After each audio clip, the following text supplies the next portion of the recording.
Hello and welcome to Flourish After 50, a podcast that supports women navigating changes to create a life that feels more true, more intentional, and more your own. I'm Sue West, coach and facilitator of small group programs. Today's episode is going to send tingles down your spine. I first heard Kate Hansen share her story at a Melbourne storytelling event called Generation Women, where women from their 20s through to their 70s tell a story on a theme. Last month, I brought you the story of Kerry Petrobon becoming a model and stepping into the unknown in her 50s. Today, you'll hear Kate talk about a significant turning point in her career too, the events that changed the direction of her career over time, where she got stuck, and what finally pushed her over the line to make some big changes. But before we get into it, I want to share with you some exciting news. This week, I launched a brand new program called Flourishing in the Messy Middle. Now, the messy middle is that in-between season when the old way no longer fits and the new way hasn't yet taken shape. You'll hear shades of the messy middle in Kate's story today. And it can be a deeply unsettling time when you know you're ready for something different, but you're not sure yet what it is. You find yourself feeling less satisfied with how things are and longing for a future that feels more truly aligned to who you are.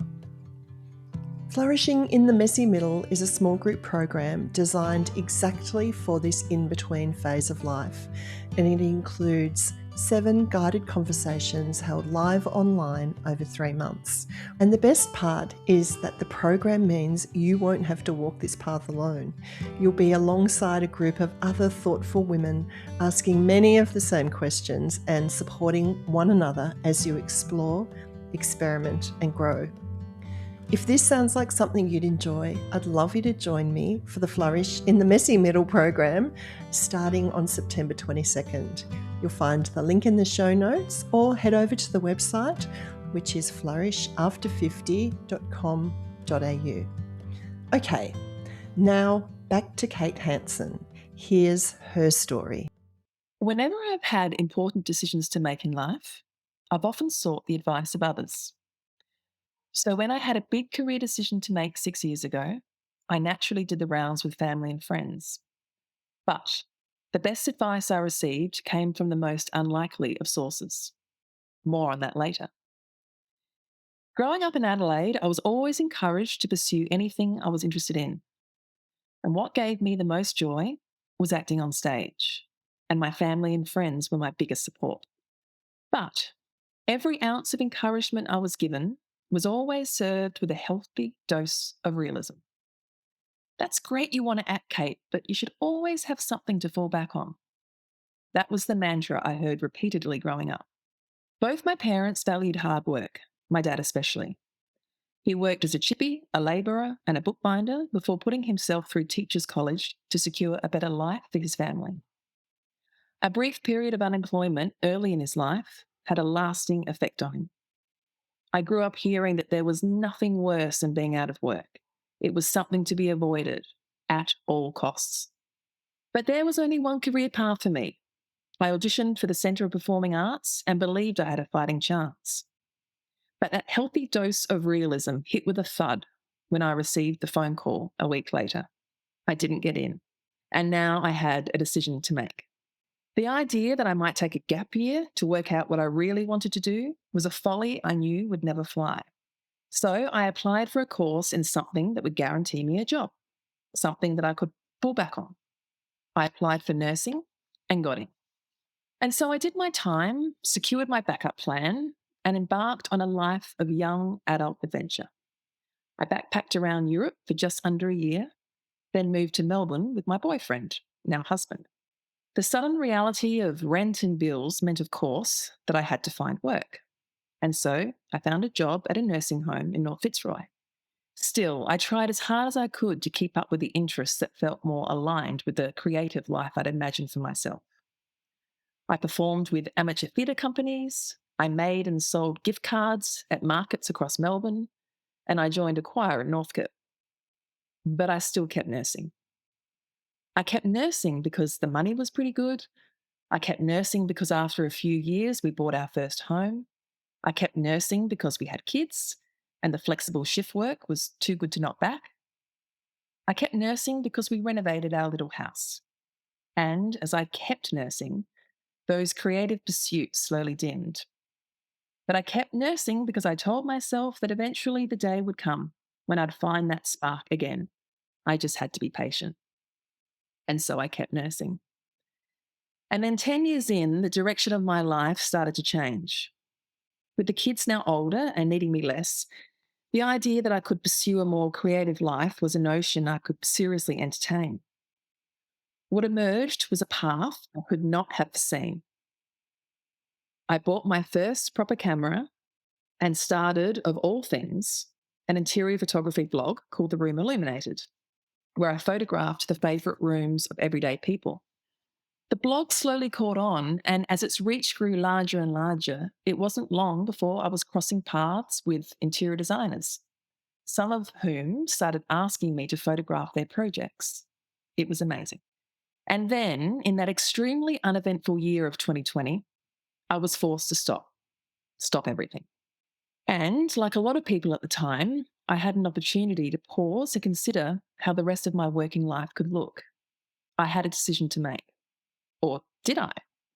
Surely I couldn't just up and leave a steady, predictable stream of income from nursing to pursue a career as a freelance photographer, could I?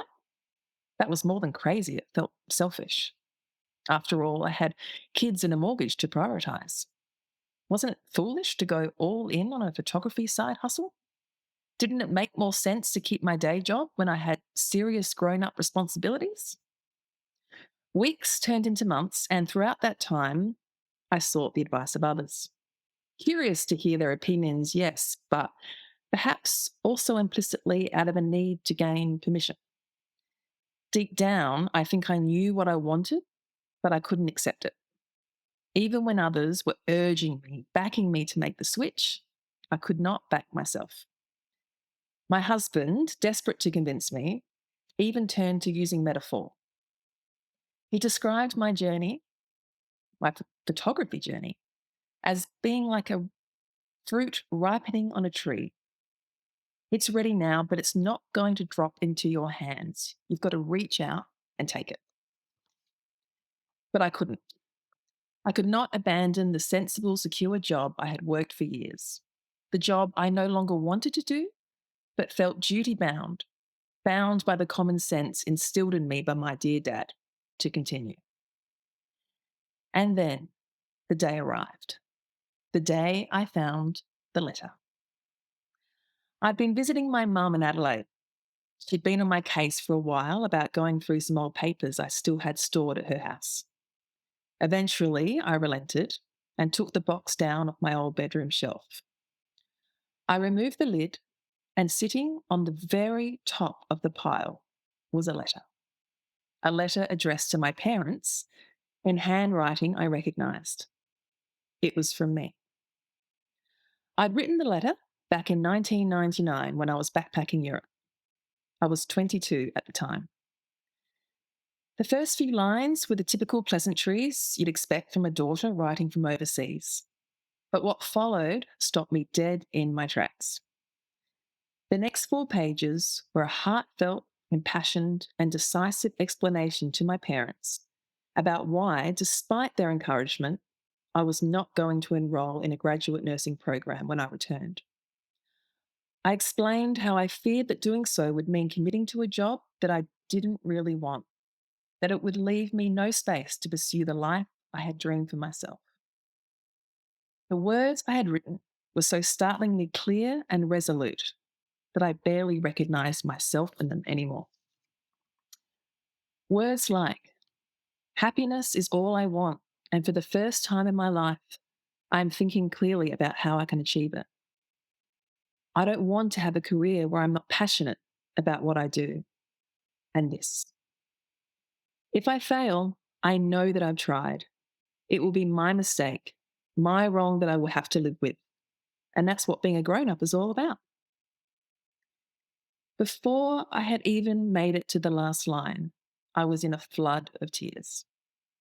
I wept because I'd forgotten about that young woman with the fire in her belly who knew exactly the path she wanted to take. I wept because I now knew beyond any doubt that I owed it to her to be brave and to take the leap I hadn't been prepared to take. And I wept with the happiness that I had been given this gift. Finally, the words of wisdom and the permission I'd been searching for from the person who mattered the most. Kate, thank you so much. I just wanted to clap and say, oh, it's absolutely beautiful and such a compelling story. There's so much to unpack there. Being at the crossroads about a sense of responsibility that we have in our lives and self permissioning. If you were to take us back into that time of wrestling with that career decision, what was going on for you at the time? I mean, I know that you were seeking permission, but what sat behind that, do you think? I I think I'd been sort of unhappy for a little while. So, you know, prior to 2020 when it all, went down, um, and when I was really forced to stop. Prior to that, I just for maybe a few years, I just knew that I wasn't happy. I mean, I always knew that nursing was never the thing that I wanted to do really. But sort of unfortunately I was quite good at my job. Fortunately or unfortunately, I don't know which one, but I was good at it. I There were a lot of parts of nursing that I really loved. I've always been a people person. I met some extraordinary people, both clients and um, my the other nurses I worked with. But it just got to a point where I sort of, funnily enough, getting back to my background in performing arts, I really just felt like I was pretending to be a nurse. It never was me. I felt like actually it's probably the biggest acting job of my life is is being a nurse, doing it well, um, and then just realizing this is a bit pretend. I know there's something else that I'm meant to be doing. It's not really me. And I've also found myself towards the end of my nursing career, just almost getting to that point of resenting it, which is horrible, horrible thing to say and to admit.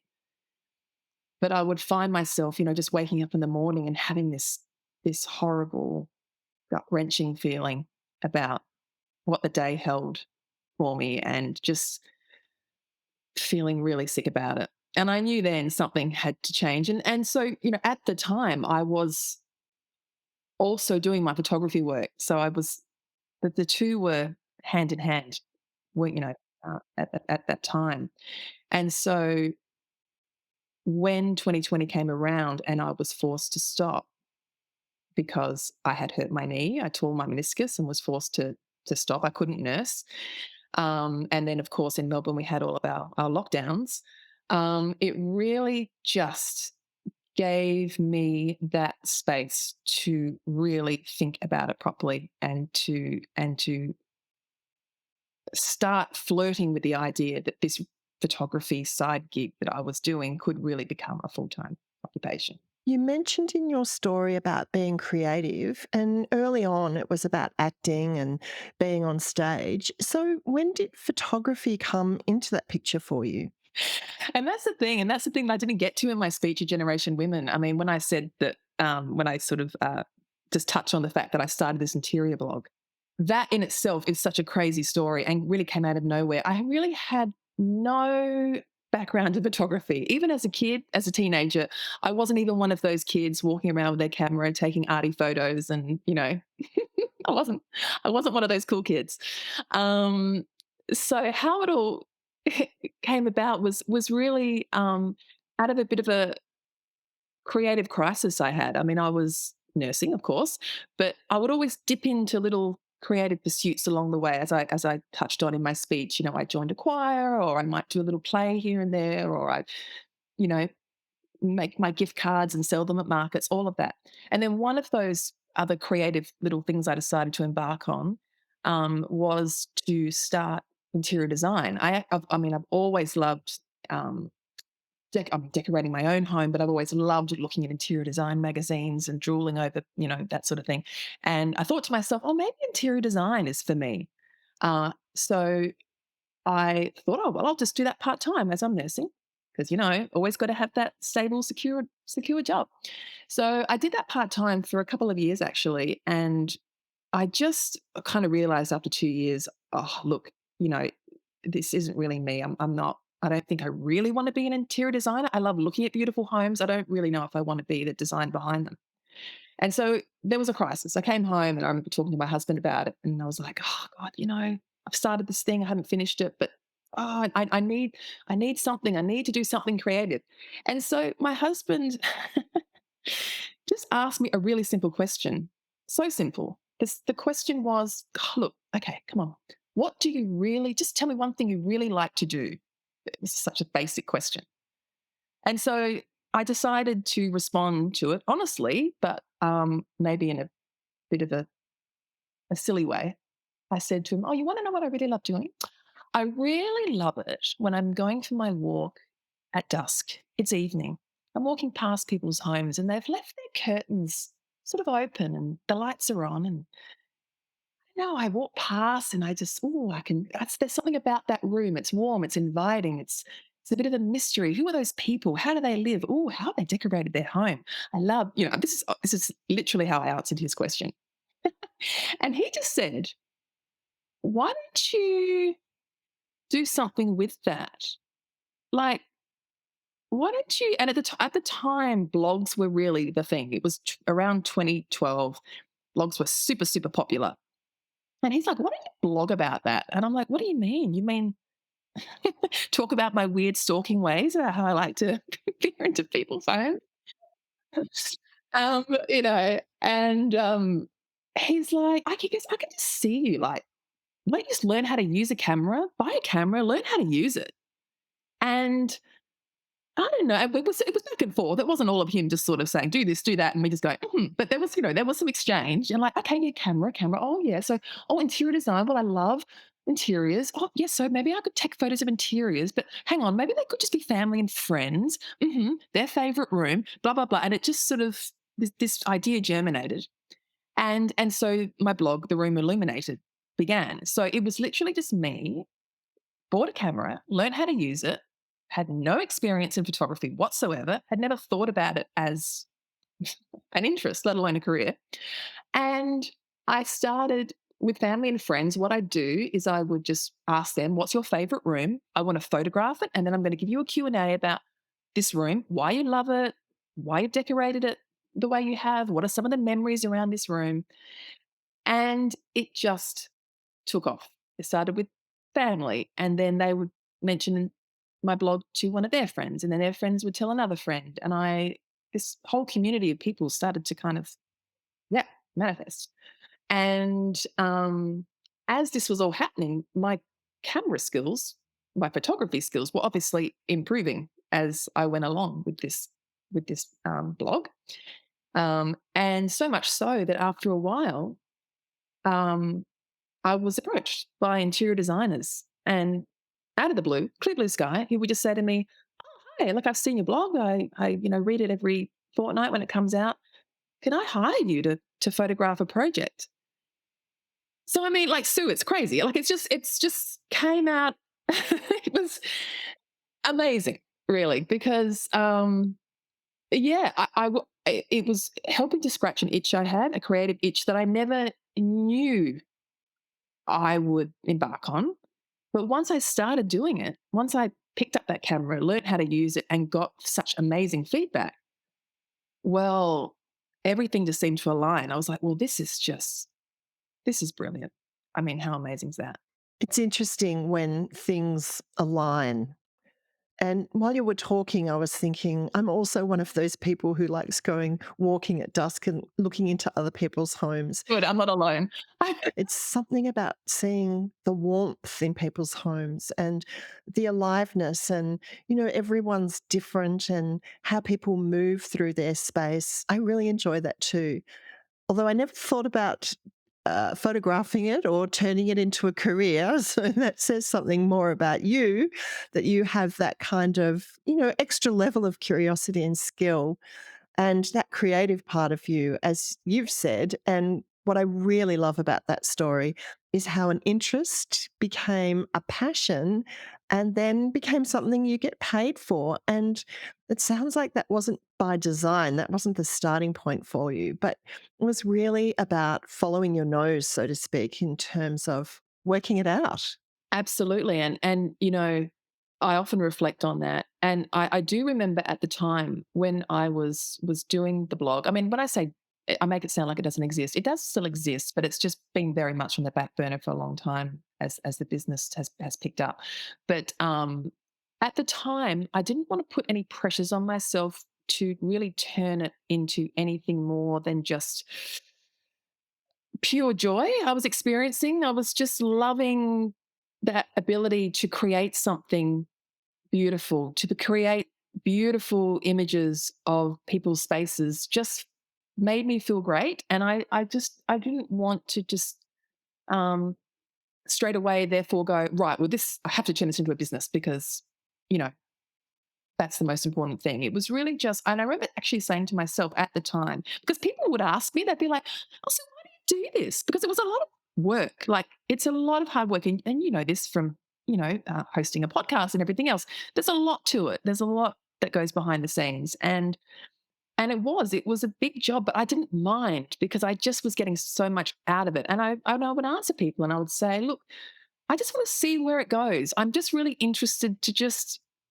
you know, throw my arms open and go, whatever will be, and whatever happens from this, I'm really interested to find out.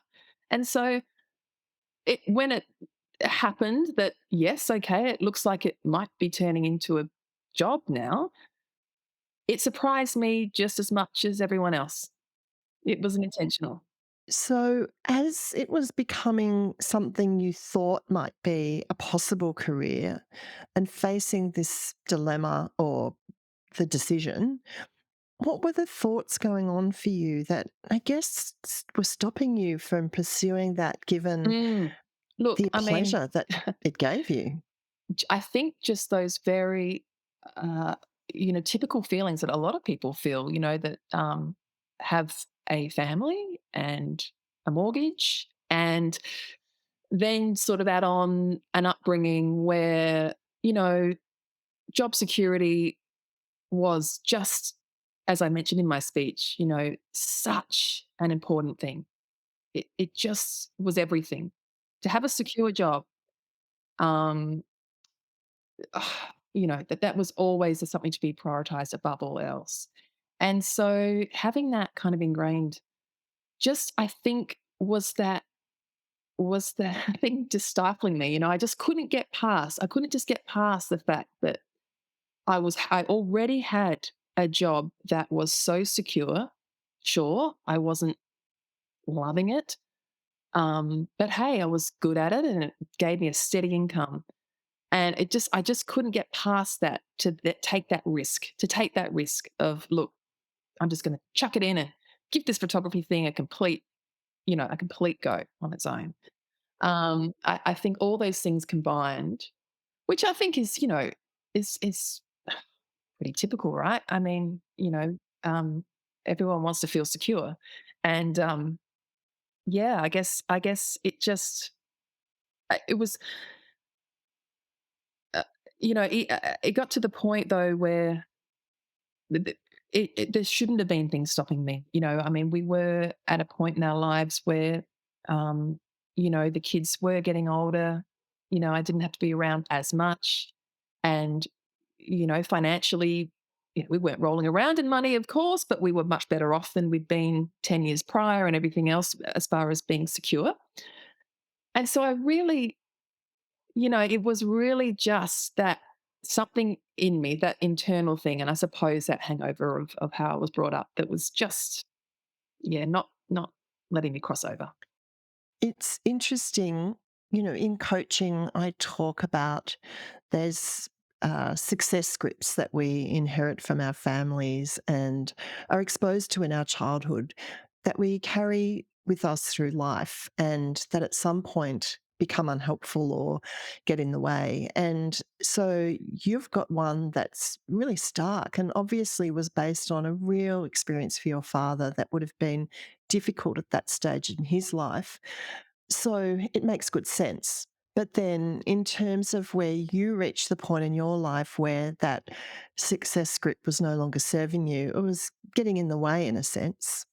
So let's get into permission. And I love your story about, and I guess I do this as well. I consult the chorus of people in my life about, to get their opinions. And it sounds like you did some canvassing as you went along. Absolutely, I did. Absolutely. I mean, I've always have. I've always, liked to brainstorm, um, big life decisions with people. I think again, that's pretty normal. And, getting back to, obviously when I started the blog, it was as a result of having a one-on-one with my husband, really kind of, you know, debriefing and trying to get to the core of what I sort of really wanted. So that's definitely a way I approach life is a bit of consultation. And I did. The thing was, everyone was saying, "Do it, do it. You can. You're in a position where you can." I feel like, come on, just go for it. Go, like husband, my sister, my mum, um, just everyone. And I don't know. It just whereas in the past I might have heard them and agreed and then move forward with something. Just on this front, I just couldn't. When it came to the job front, when it came to job security, I just was paralyzed, utterly paralyzed. And that's what making that utter gift of the letter just phenomenal because, and I appreciate not everyone gets to have these little omens in their life. And, I haven't had one prior to that, and I haven't had one since. Um, but that was an utter gift. And once I had found it and read it, and the fact that it was me, giving me like, well, of course, it wasn't a permission as such, but I suppose just hearing my voice, hearing my younger voice about what she wanted, what she needed. I had no choice in that. I almost had no choice after reading that letter. I couldn't. The decision was made in that moment. It was made, and I knew I had to resign in that moment.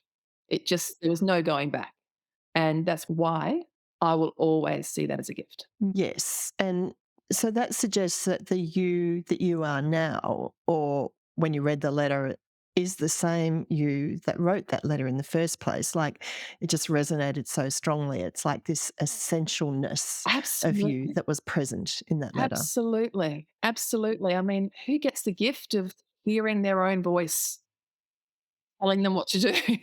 We often do look outward and just it was just so emotional. It was incredible. It was incredible. And I just felt free in that moment. It was like a weight had completely lifted. It just was the final kick I needed. And Mm, yeah, mm. like I don't know. Sometimes I think what would have happened if I hadn't found that letter. And I mean, I like to think that I still would have left nursing and gone full time with the photography. I like to think that. Um, but I guess I don't 100% know. I don't know. So you said that you made the decision as you were reading the letter. What happened next? Well, as I've said in my speech, there were so many tears. It was incredible. I hadn't cried like that in years. I hadn't cried like that in years. It was just it was it was ugly crying, Sue. It was fully ugly crying. So, what was the emotion behind the tears? What was going on, if you don't mind me asking? I mean, Yeah, I mean, oh, relief. I think there was relief. There was a bit of sadness because I'd forgotten her. I'd forgotten her. I sort of I think I felt in that moment I kind of abandoned her because I complete when I was reading the words, I was like, "Oh my god, that's right, I said that. Oh, I felt that way. Of course I did. Yes." I was being reminded that whole time and then that's where the sadness came from. I was like, "Oh, I've pushed her to one side," you know? So it was the meeting of her again. That's where the joy came. So there was joy, there was sadness, there was relief.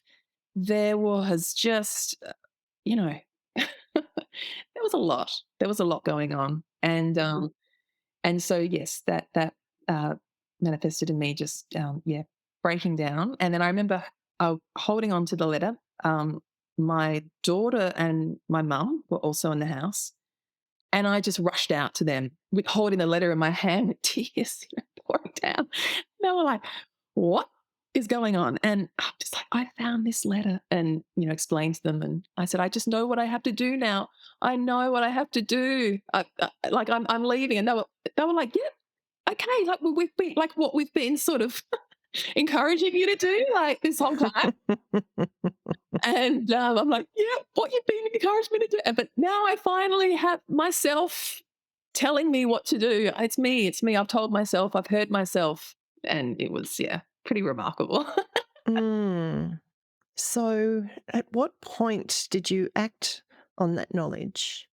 I mean, pretty immediately. So this was 2020, and I had already I'd already hurt my knee. So, like, I was off nursing. So I'd sort of, and that's the great thing too. I'd had that time to sort of really sit with it.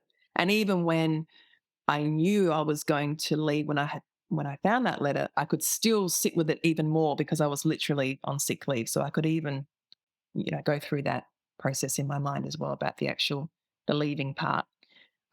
So I think it was this very start of 2021 when I handed in my resignation. The need was better, and I would have been due back nursing because sick leave was done, and said I won't be back. I won't be back. Um, yeah, after this time away. So, and I've never looked back. I've never looked back. People often ask me, they're like, "Oh, do you sort of like kind of miss it?" And look, no is a short answer. I don't miss it. I miss the people. I work with some phenomenal people, but I also, I did that for 20 years. I nursed for 20 years, and I feel like, I sort of did my bit. I contributed, um, and and I really learnt a lot from nursing. I've taken a lot of skills away from my nursing experience, and so there's absolutely no regret about doing it, for sure, absolutely. Um, but at the same time, there's no looking back now as far as wishing I was still there. I'm glad that I'm in a new chapter. Mm. Mm. And when you were talking about yourself as a nurse and you were talking about abandoning that younger self, what I was really struck by is the way in which we take on or really focus on some parts of our identity. And you were Nurse Kate. So, do you see yourself as photographer Kate now? I mean, well, I see that as part of myself for sure. And there was a time when I was, when I was nursing and photographing at the same time. I would never call myself a photographer. I always just used to go around saying, "Oh, like I'm a nurse," and then I take photos as well. And I did that for, I mean, because it was many years. I was nursing and photographing for professionally, um, for like since 2015. So what's that? So a good 5 years I was doing the two together. And even then, even when I was, you know, doing it professionally, making money from this side hustle, as I called it, I still wouldn't call myself a photographer. And yeah, and it wasn't until I left nursing that I I thought to myself, I should probably call myself a photographer. And, I don't know when that time was. I don't think there was a particular moment as such, but I do know that when I say those words now, when people ask what I do and I say I'm a photographer, I still just get such a buzz. Like, and I still kind of spin out like that I get to even say that. It's a huge buzz. This is your life now. Yeah.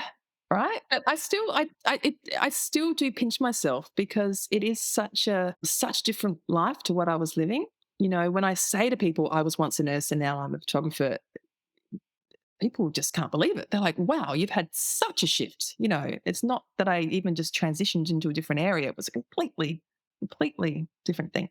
And so, yeah, I feel a lot of pride and a lot of happiness when I get to say I'm a photographer, and I believe it. That's great. And what do you think helped you in making that shift?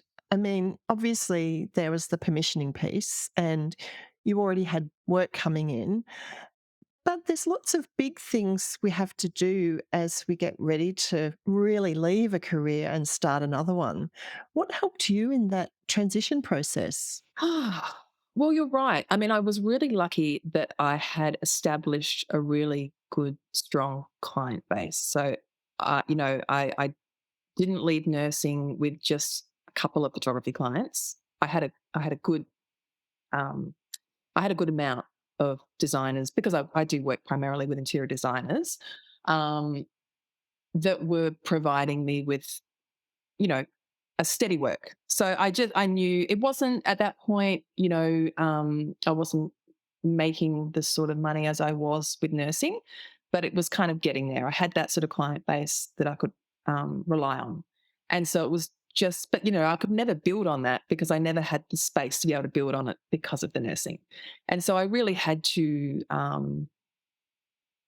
put my big girl pants on, I suppose, and really, when I left nursing, realize, okay, well, Kate, now you've really got to put your business hat on more, less to less be the creative and just focus on making beautiful images, but to really understand what it means to run a business and to try and make that a a viable a viable thing. And so, yeah, that meant that I don't know. There was a huge learning curve for me because I had no business background whatsoever. And so, I look back now and I think a lot of mistakes were made. I had no business background, and so even things like writing contracts and um, you know so many things were just all very new to me. But uh, I learned, and I'm sort of probably it's really only been the last sort of couple of years where I feel like I can probably call myself a businesswoman as well as a photographer. Prior to that, I guess I was just, a photographer who was just trying to establish a business and sort of making mistakes. But now, well, not making mistakes, but learn, kind of, yeah, going through it slowly and perhaps, yeah.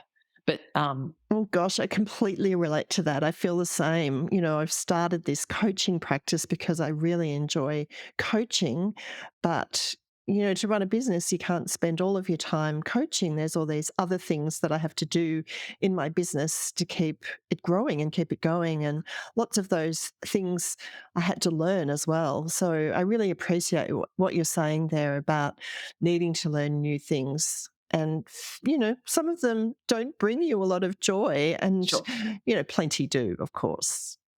And, but I guess that process requires a different mindset, doesn't it? It's like, I often talk about this in my newsletter, but those moments where I feel like I can't do that. Well, I can't do that today, but I can learn to do that because I know how to learn and I can do hard things. So there's this constant process of evolution of the businesswoman. sure, absolutely, for sure. So, can you give us an example perhaps of something you're doing now that Nurse Kate could never have imagined in her wildest dreams as the photographer and businesswoman? What would Kate, the letter writer, Oh, have to say, do you I, think? I mean, she wouldn't have imagined any of it. Like, um, I mean, just, I mean, I still am surprised now, honestly, and maybe that's why I feel quite content is because I still just get such joy, such happiness, such amazement that I'm doing it. It never gets old to me that I'm working as a photographer. But yeah, she would have been really proud and and really happy, obviously, but relieved also that I finally found a life for myself that was a bit more aligned with who I was. She would have been really, really relieved.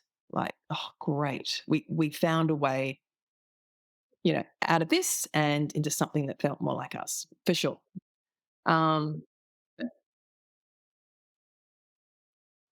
the 22-year-old, I mean, like, oh, sh because of that 22-year-old, you know what? If you told her that I'd be, you know, on stage, I would have believed that more. Like, but to say to the 22-year-old, "By the way, you're gonna be a photographer," she would have been like, "What? You don't even know how to use a camera. You don't take photos? What?" It just would have blown her mind for sure, which is kinda cool. Oh, it's really cool. And the irony, as I listen to you, is that you and I met because you were on stage telling your story. Yes. So, can you tell us a little bit about what drove you to take up that opportunity? Well, I mean, I have a beautiful friend, Jeannie, who has been going to Generation Women since it began. And she put me onto it. She said, "Kate, you better come. You'll love it." She was right. I do. It's a fantastic evening. It happens once a month. And she had spoken herself. She'd been a performer. And she said to me, "Oh, Kate, you should just have a crack. You should speak." And I said to her at the time, "Well, you know what? I've only really got one good story." And yeah, I've got one good story. And I don't know if the subject matter will, whether it will sort of, whether the stars will align. But she nominated me. What you can do is you can nominate people to speak. And she did that. She nominated me. And so Generation Women actually reached out to me and said, "Look, we've been giving your details and so on." And they actually gave me a list of all different subjects that they would be covering over the next sort of 6 months or so. And one of those subjects was the letters to my old or younger self. And when I saw that, I was like, "Well, I mean, I sort of can't not." I mean, The it would be universe is silly to speaking not. to And, you. I mean, like most people, like, I love hearing a great story. I really do. I'm a sucker for a good story. And so I just thought, well, I just, it, I'm not, I don't expect I'm there to, change lives or necessarily kind of make this huge difference or whatever. But if I can just tell a great story, people just get drawn into that. How great would that be? And I guess that's just sort of the performer in me, the old performer in me that coming out, just wanting to entertain, perhaps. Well, I'm really grateful for that part of you because I got to sit in the audience and hear you tell your story, and I absolutely loved it. And, I'm really glad that I'm able to bring it to a wider audience through the Flourish After 50 podcast. And I know you think of it as creative and acting, and I believe storytelling can really change people. It can tell us or, paint a picture of something we might not have thought about for ourselves before, or we can tune into something different. When I listen to your story, I think about tuning into or back into what would my younger self have said and things like that. And so it can be really inspiring for other women on their journey. Absolutely. Thank you. Well, I mean, you know, that's a lovely to hear. And yeah, it was a really lovely opportunity. And I'm really, really, really glad I did it. So if someone's listening to this and they're at their own crossroads, what advice or what would you like them to know about the permissioning process? It's a hard one. I mean, person's story is so different, and where they're at in their life is so different. And not everyone, I guess, can be lucky enough to receive a letter like I did, really giving them the kick that they need for sure. Mm, most people not. That's right. Um, but I think, you know, probably the best thing that I was able to have, the other gift really, was the ability to stop and to think. And of course, I realized that was a torn meniscus and COVID lockdowns, and I don't wish those upon people either. But I suppose what I would recommend, as hard as it is, if you are, if you have this sort of inkling like things should be a little different, if you want to go in a different direction as far as your career, to just try and carve out those moments for yourself to find the quiet. We're so busy, we have so much going on in our lives. It's really hard, I think, to make big decisions, let alone follow through with them, if we just don't have that ability to sit still and to really pause and to think. And so, again, I know it's hard, and everyone listening to this is probably like, yeah, right, Kate, where do I find that time? But even if it's just an hour here and there over a certain time period, over a few months, to just dedicate to really just being still and thinking about it, um, I think that's a good start. And then again, I mean, you know, part of being an adult, kind of like my what my wise 22-year-old was saying, which again, like how amazing, right? When she said, and I say she, when she said that, that's part of being an adult, trying something, and if you fail, well, you just sort of pick yourself up and either start again or find a different way. And so if you are in a position, if the stars are aligning as far as where you're at in your life, as far as, security, especially with your finances and everything else, and you are in a position to be able to make a big shift, then just, I know I'm simplifying it, but have a crack and be okay with failing. Just be okay with it. That's okay. Dust yourself off, start again. And that brings me to like another point, that I realize that this is for people. I mean, I realize I'm coming to it from a place of privilege. I was able, I mean, to make this decision because, I was in a secure relationship. Financially, things were okay. My kids were older. So it is not lost on me how privileged I was to be able to make this decision, to be able to find a letter and go, oh, all right, that's the last little kick I need. All right. Everything else was aligned perfectly. Um, and so I understand that there might be people listening going, I'm just at that point in my life where I can't be taking that risk.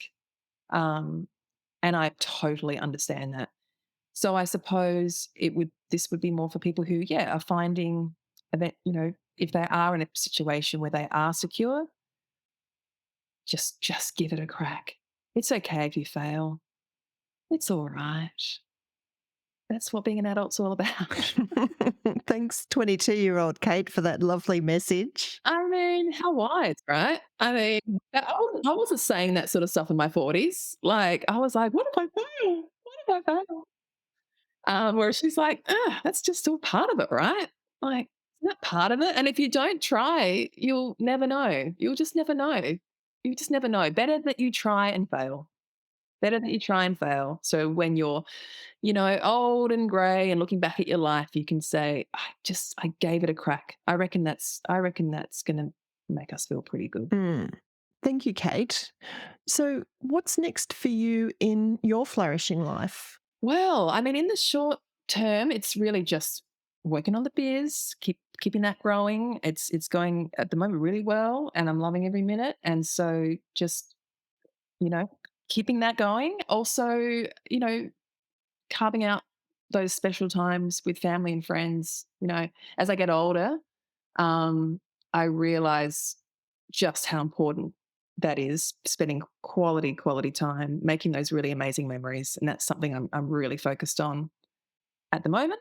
Um, and long term, I've always had this in the back of my mind, this sort of hope, maybe desire, not sure what, but the idea that possibly one day I might publish a book of the Room Illuminated. I would turn the Room Illuminated into a book. Something I've been kind of talking about on and off over many years. Um, and so I'm not going to wait for a letter to come this time. Write it now. Write it now. Put it in a drawer Yeah. and pull it I out sometime think, later when you've got a bit of time. I think I'm just going to say, I'm going to do this. I'm going to do this. But yes, it just the stars may just have to align a bit with timing and so on. But that is something I would love to do. That's a bit of a passion project for sure. That's lovely to hear. So, before we finish up, I'd like to ask you my question around what you would like to change about how society sees women over 50. Now, Sue, I knew this question was coming. And so I've been thinking about it. I've been thinking about it. And firstly, let me full disclaimer here that I am not yet 50. So we're sort of cheating a little bit here. We are. And I haven't mentioned that in the podcast yet, Kate. Kate was part of Team 40 at Generation Women. But her story was so compelling that I really wanted to share it with women in their 50s and 60s because it holds so many touch points for the sort of changes that we go through and how to think about them and how to get through them. So I had to have you on the podcast, Kate. So now that you've disclosed that, tell us your thoughts. I'm not far off. I'm a year and a bit off, so it's okay. I'm almost at the club. I've almost joined the club. That's okay. But and so yeah. So first of all, I had to think. Okay, well, I'm not there, so I don't know quite yet how I'm experiencing being a 50 plus person in society. So I sort of, in an attempt to answer this question, I reached out to my 50 plus friends, and I got a lot of different responses. It was quite interesting. I had some friends who said to me that they feel important and powerful and impactful in especially their own community, and therefore they feel like, no, it's all good. And then I had some who were like, no, I feel a bit more irrelevant, a bit more invisible, you know, and I thought, God, that's really sad too. I mean, okay, so I got a really varied sort of response. And I suppose then what my wish would be is that, there was a more of a consistent, that 50 plus women felt it more consistently, that their value of their wisdom and life experience from society, that everyone felt that. It just doesn't seem fair that only a little handful are feeling it. And well, maybe not a handful, but some are feeling it and some aren't, that really they should all feel that value. And I don't know, it got me thinking. I mean, I really sort of really delved. I went, I went deep, and when I was speaking to another friend who's in her 60s, and she was sort of thinking that it could be a sort of a cultural thing, like a white Australian thing where perhaps we don't revere, people over 50 as much. She said she went to Greece once and she was sitting in a restaurant and these young men literally started bowing and cheering for these two women who owned the restaurant, these older women, and who had started spontaneously dancing in the restaurant. And they were just responding to these women with such, reverence. Is that the right word? Um, and so perhaps it is a cultural thing. Perhaps there's something about white Australia, and I say white Australia because I know that in Indigenous communities, elders are perhaps treated in a different way to white Australians. So consistency in every 50 plus woman feeling their value and their worth. Because honestly, how awesome are 50 plus women, 60 plus women, 70 plus women? I have so many older women in my life who I just utterly adore and think are just amazing. I volunteer once a week. I'm part of this volunteering service where you just visit people who are a little bit isolated in the community. And I visit this beautiful Cypriot woman who's 82. Her name's Despina, and I love her. And we love each other, adore each other. And she is just the most fascinating, interesting, inspiring. She's just lived 1,000 lives. And every week when I visit her, my bucket rather, is completely full.